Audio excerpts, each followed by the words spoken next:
We're here in the oldest continuously inhabited city in the United States. Join us as the Poles visit St. Augustine, Florida.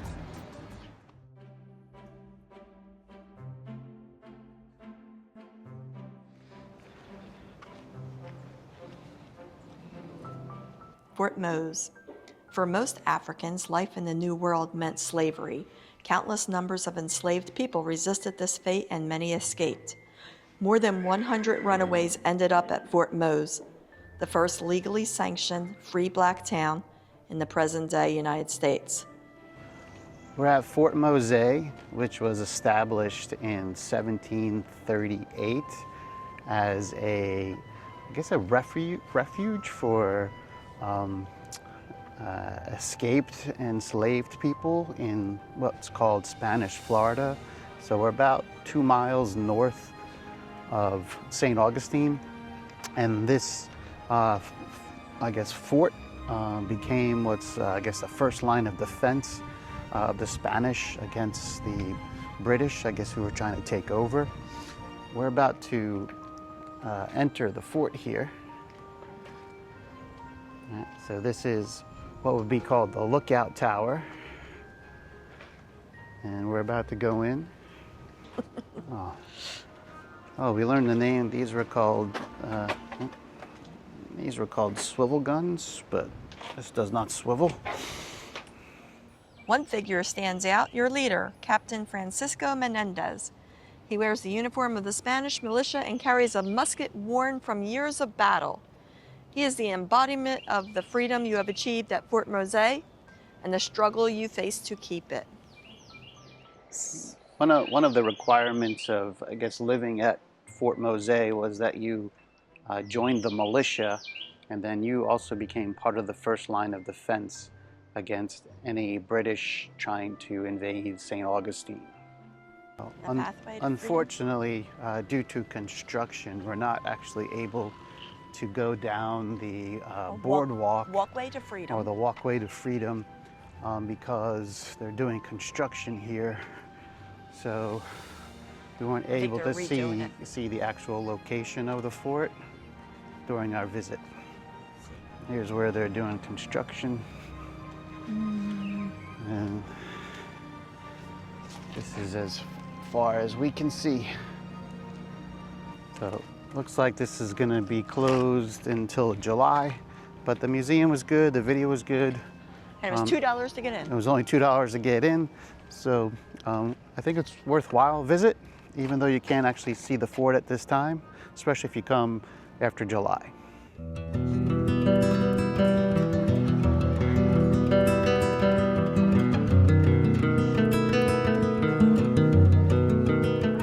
So as you guys know, this cross here is the original, left by Ponce de Leon in 1513.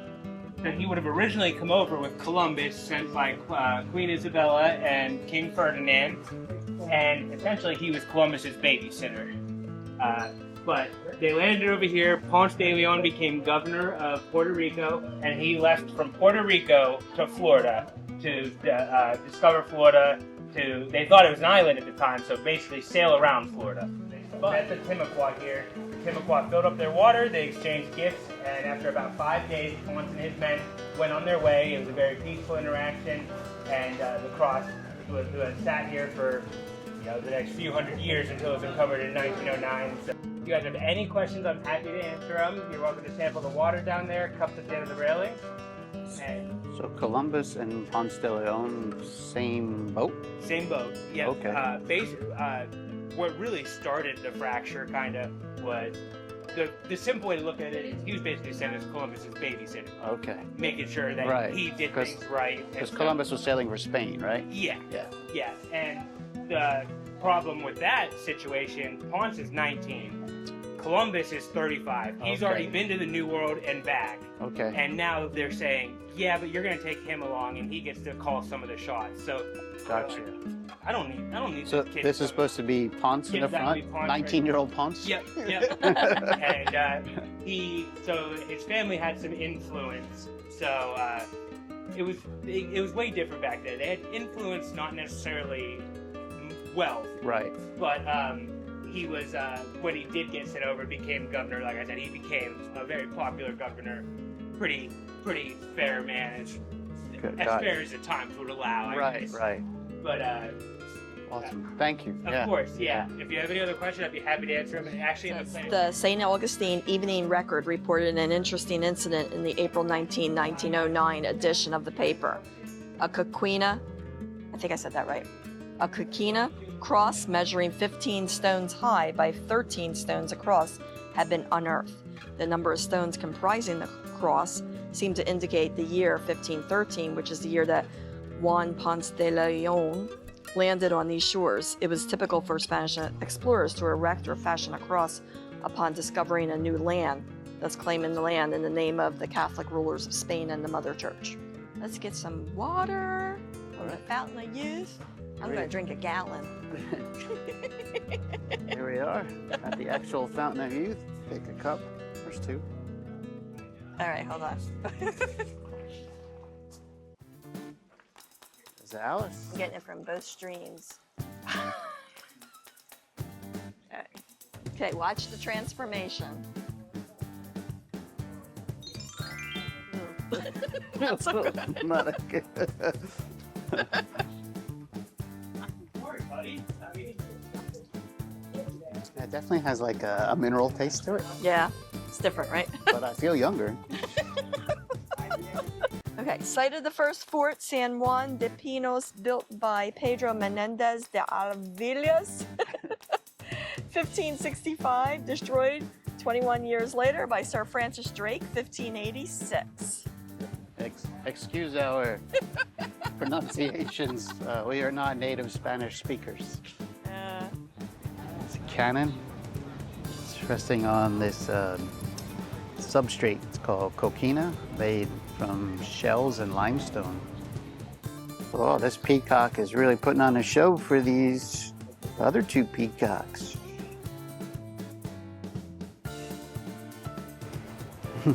Dancing. Look how pretty.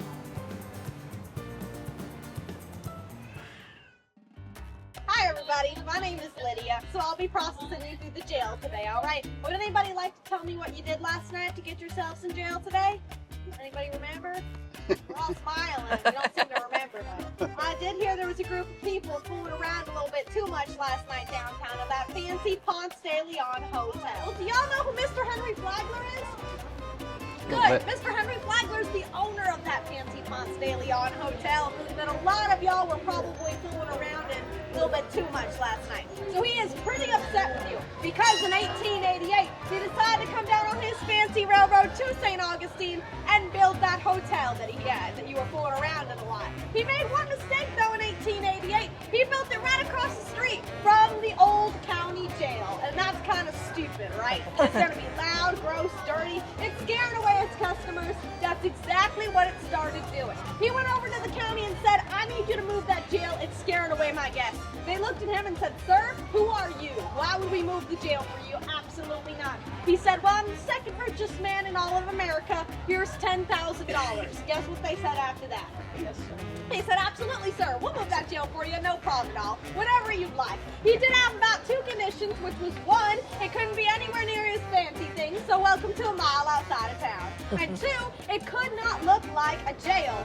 I don't know if you noticed, but this one's pink. It's got Queen Anne Victorian white architecture, and it's so pretty. It even has a porch with rocking chairs out front. All right, everybody say hi, Sheriff Joe Perry. Hi, Sheriff Joe Perry. I did just get y'all talking to a statue, but don't worry, it's a life-size statue. This man stands 6'6", weighs about 350 pounds. Most feared and respected lawman in all of Florida. And he's also the judge, jury, and executioner for the jail, so don't mess with him. Because in our bird cage. And what kind of bird are we fitting in a bird cage out of jail?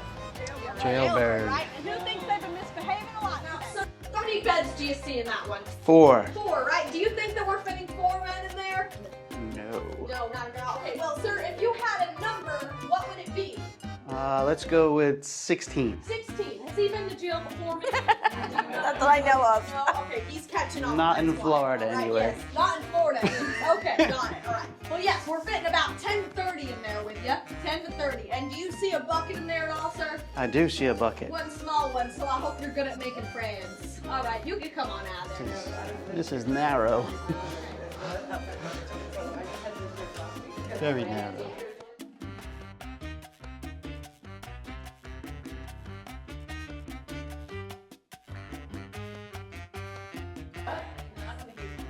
This is the deputy's quarters. Oh, cute.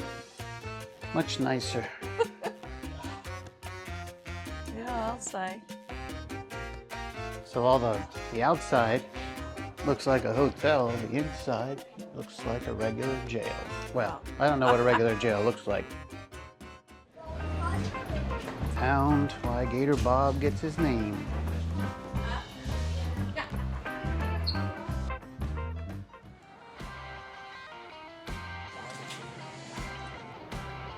So we just finished our lunch at Osprey Tacos and Old Coast Ale. They're next to each other.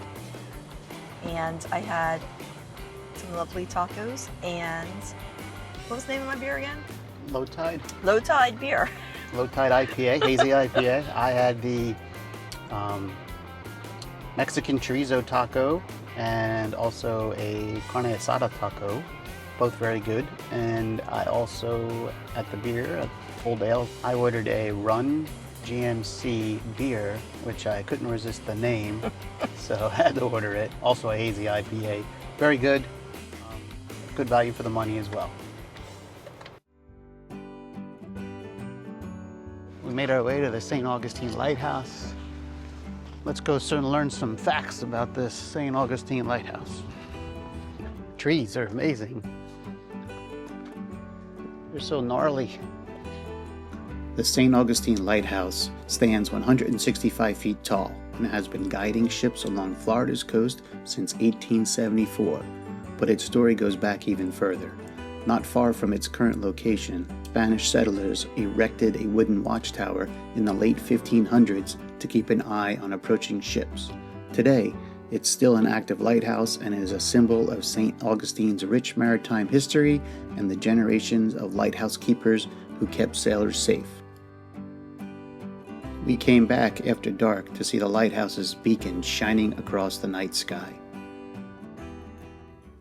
I guess Long it's this. hallway. I guess is this way.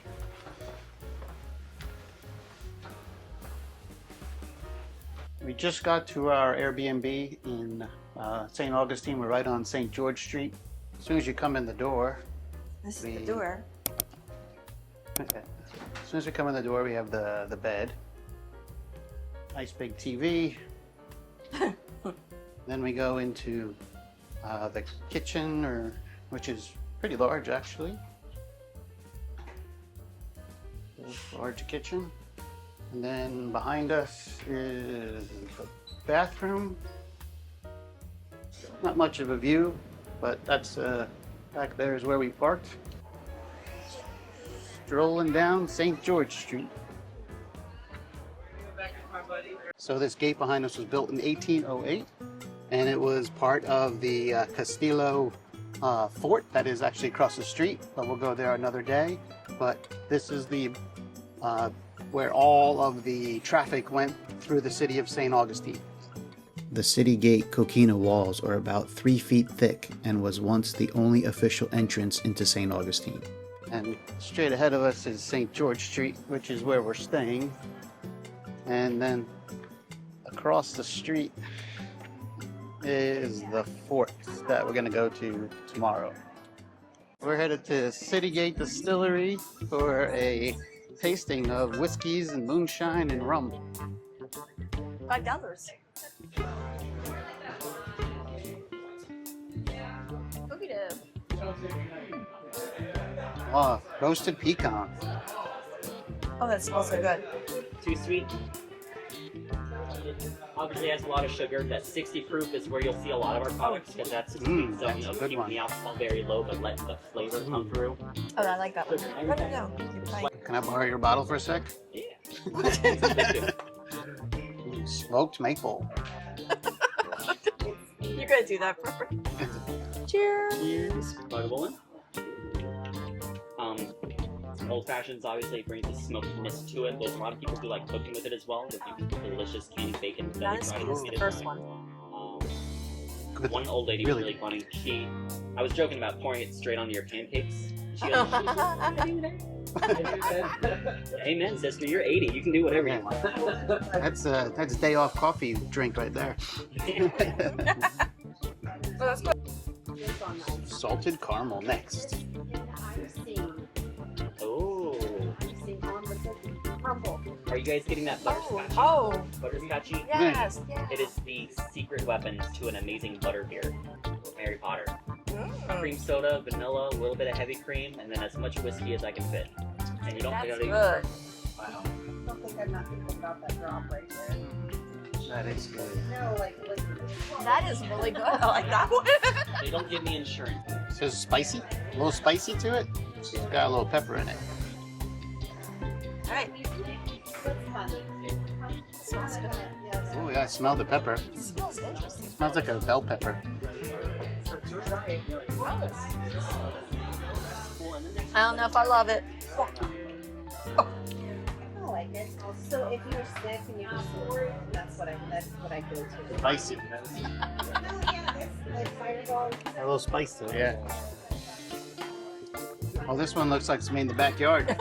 Looks like it's made in the backyard. Anybody know what this scary looking thing is? New Jersey. Yeah. Oh, okay.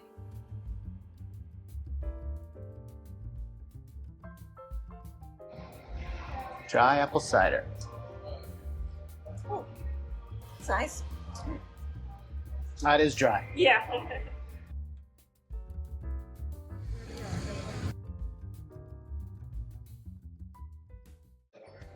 Oh, so these are copies of the originals. Tinkerbell sketches. Bell from Beauty and the Beast. What's amazing is how beautiful their handwriting is. Oh, I'm sorry. Colin Keller, oh my gosh. Fine ambassador and courageous man. You're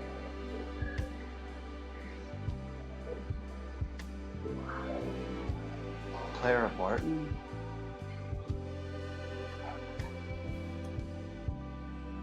Queen Elizabeth. That's soon to be Anthony.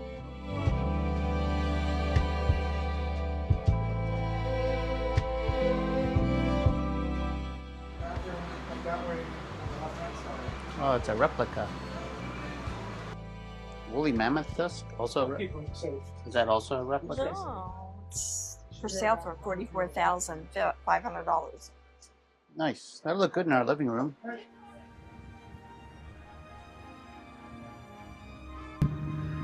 Made of shells and the equivalent of concrete. And this is what all of the houses in this area were made of, but there's only about 5% remaining.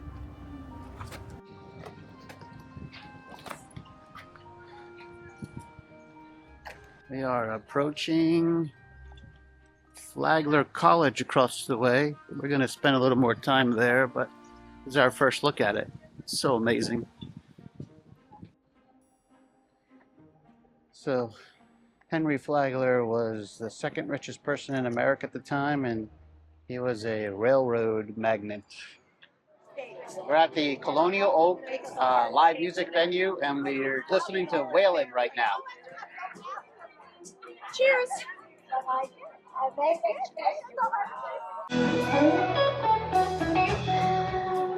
It's also this amazing oak tree, which I guess is where it gets the name Colonial Oak from. We're up early to go catch sunrise, so we'll meet you at the beach. Early morning on St. George Street. Nobody's here. Well, we're at the beach and we're just trying to decide where we set up so we can go catch the sunrise. There's a nice pier here and just haven't decided where we're going to go. So here's the pier. Looks pretty awesome right now. I think we're gonna head a little bit closer. See some people out there getting ready for the sunrise. So let's go find our spot.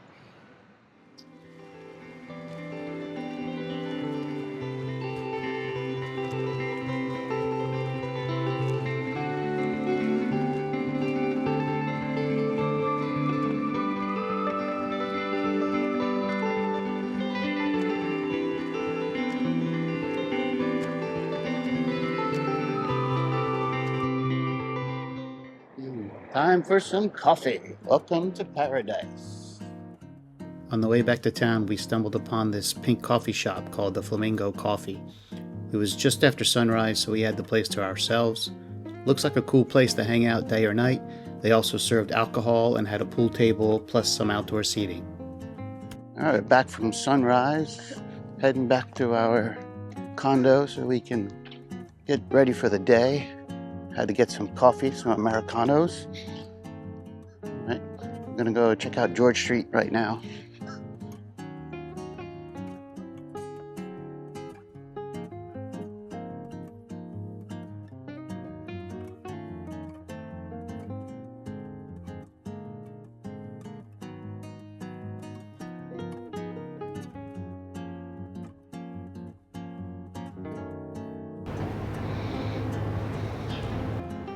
Funny shirts.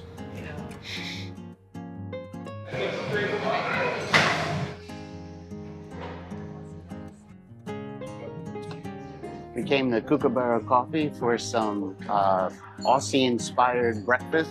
We got a couple of Aussie coffees, and we got a veggie pie with spinach and a mixed berry muffin.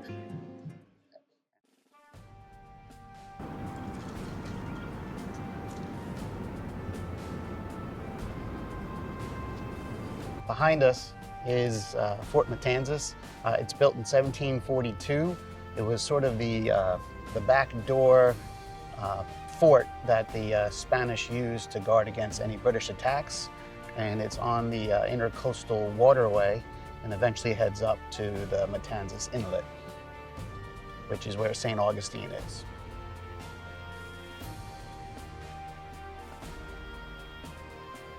After a 2-hour wait, we're gonna make our way. We're on the ferry to Fort Matanzas.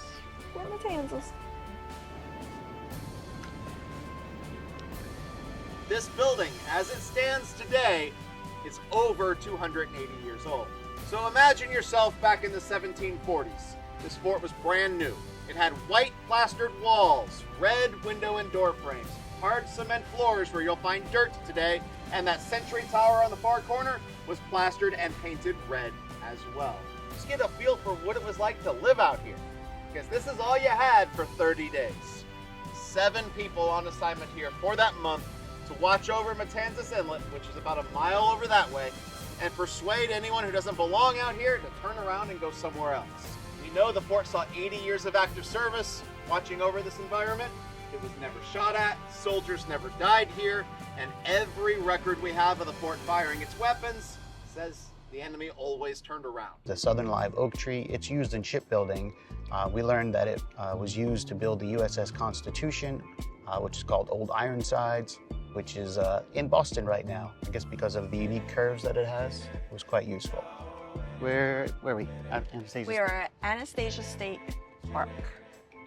Making our way to the beach right now. We're walking on a boardwalk. Sand dunes, can hear the ocean. Made it to the beach. The end of the line. End of the line. Oh, pretty.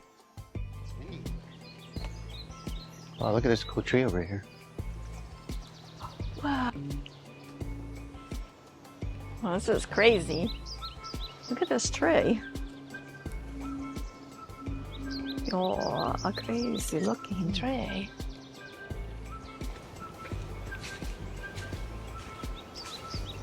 Cool.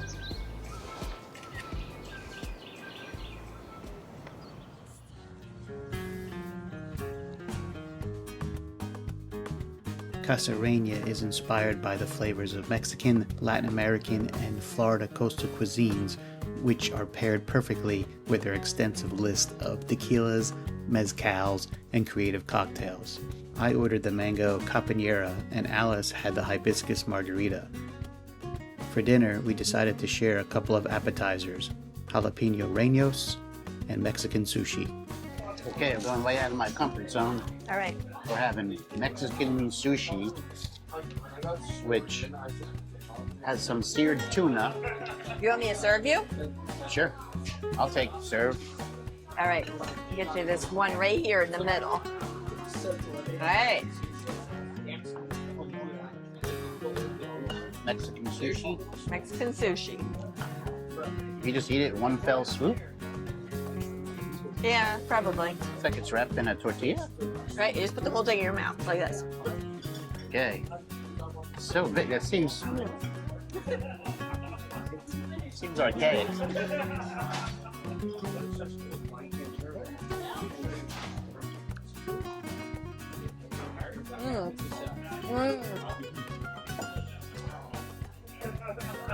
Well, good. Guess I like Mexican sushi better than the seaweed. I like the tortilla wrapped around it. That was awesome. Oh, a little kick there at the end. A little wasabi. All right.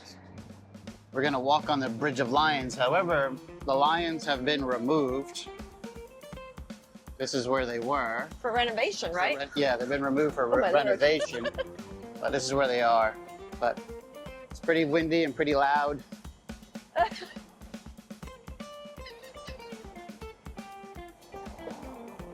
Woo! I'm gonna take a picture of the boats. Oh, the boat.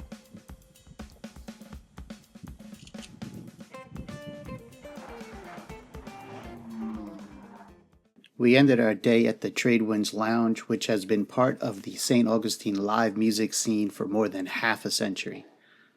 Mark Hart played during happy hour, and the live stream rocked the house for the rest of the night.